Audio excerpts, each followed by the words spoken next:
Okay, welcome back. We're moving on to the Iron Legion now. So the Iron Legion is going to be a shorter video than the other ones because they don't have a navy, and even among the other categories they have less units than any other army. In fact, they only show up in 7 missions total: the prologue, 3 campaign missions, and 3 online missions. And you actually get to play as all of their units in the campaign. It's actually kind of a shame. I always wished that you got to play as them more in this game. And really, it was kind of cool in the first game how you got to play as them in the modern day. I thought that was neat. And a cool idea for a modded mission I thought of would be something like they've come back again somehow, and you play as like every army together to fight them back. It would also make for a good co-op mission online, I think. But anyway, let's talk about some of their changes from the first game. So, first of all, they're much more purple. They're straight up purple now. In the first game, they weren't really purple. The CO's text box was purple, but the units themselves weren't really that purple. It was much more of a gray color on their armor. Especially if you looked at the rifle grunts. Their backpack was just gray, but in the second game it's completely purple. But this is also noticeable with the veterans as well, and the way that their weapons look. Speaking of veterans, look at this mortar veteran. Look at his helmet. Like, why is his head so small?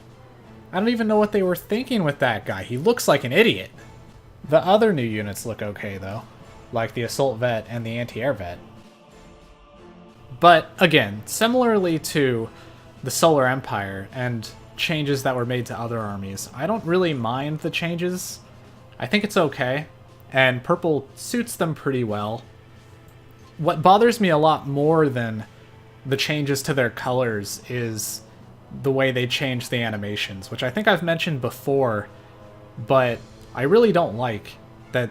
For example, they got rid of the flip that the Solar Empire grunts do, and the Iron Legion similarly had a lot of animation changes to their roll and their run animations, which in the first game did a lot to reinforce the fact that they're this evil, doesn't care about tactics horde of an army. But I guess since we're on vehicles, I should also quickly mention that we just passed by the heavy tank, and something I wanted to say about that is the Legion was also just nerfed in this game. Especially the heavy tanks. Like, if you go and play the first game, and you play the bonus mission, you'll see how amazing their heavy tanks are.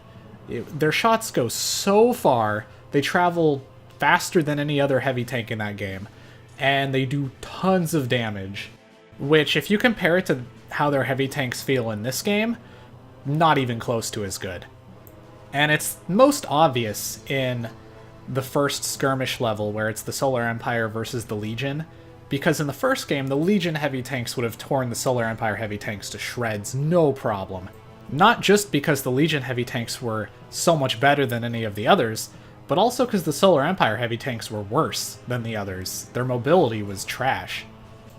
But it's one of those things that just had to be done, because if you're going to have an online game like this, there has to be some kind of balance. Otherwise it would be ridiculous. The Legion would win every time. And we're approaching the end of this, because the Legion doesn't have a navy, but one more thing I will mention is that their gunships actually maintained one of the unique characteristics from the first game, which is that they only have 4 shots per salvo, whereas every other gunship has 6. So that's actually pretty neat that they kept that. And next time we will be looking at the Tundran units, so see you then.